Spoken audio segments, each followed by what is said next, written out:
म्हणजे किल्ले कोणाचे नाहीत आणि भारतीय जनता पक्षाने आता परवानगी दिली ना ह्यांचे नामनिशाण साफ करून टाकावं.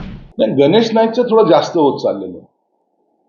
दरवेळेला आव्हानाची भाषा करणाऱ्यांनी पहिले आपण थोडं डोकं ठिकाण्यावर ठेवा. एकनाथ शिंदे साहेबांमुळे सत्तेत आले हे विसरू नका. आणि कुणाला साफ करण्याची कुणाला भाषा करताय? हे काय नवी मुंबईचे डोंगर आहेत का काय साफ व्हायला? का तेथीलची रेतीचं खदान आहे साफ करायला? आम्ही हिमतीने आणि जिद्दीने उभे राहणारे लोक आहोत.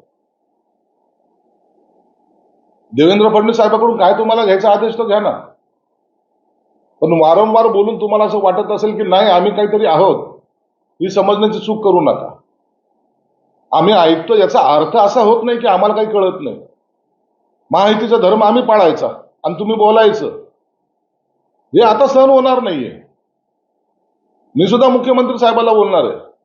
हे दरवेळेला जे चाललंय ना, आम्ही साफ करून टाकू, आम्ही हे उखडून टाकू, आम्ही ते फेकून देऊ, कुणासाठी ही भाषा करताय तुम्ही? अरे आम्ही जे काही त्याग केलाय ना त्याच्यामुळे ही सत्ता आहे दिसते आज. एकनाथ शिंदे साहेबांना एकदम हलक्यात घ्यायचा प्रयत्न तुम्ही करू नका.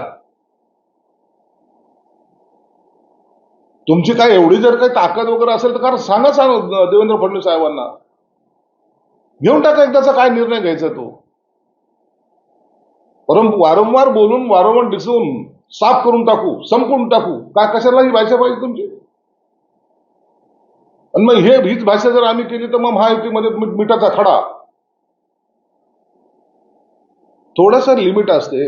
एखाद्या नेत्याबद्दल बोलताना काहीतरी थोडंसं तर भान ठेवलं पाहिजे.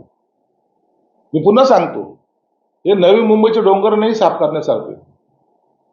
हे एकनाथ शिंदे आहेत आणि ते ज्या वेळेला ते निर्णय घेतात अत्यंत शांतपणे आणि संयमाने घेत असतात.